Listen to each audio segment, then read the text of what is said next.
मंडई 12व्या शतकातला हा पंचायतन शैलीचा अद्भुत नमुना म्हणजेच नाशिकच्या सिन्नरमधील ऐतिहासिक गोंदेश्वर मंदिर.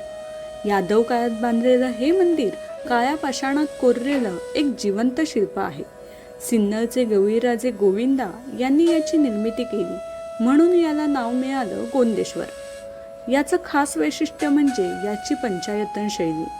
मधोमध महादेवाचं मुख्य मंदिर आणि 4 कोपऱ्यात गणपती बाप्पा, शक्तीची देवता पार्वती, ऊर्जेचा स्रोत सूर्यनारायण आणि विष्णू भगवान यांची उपमंदिरे आहेत.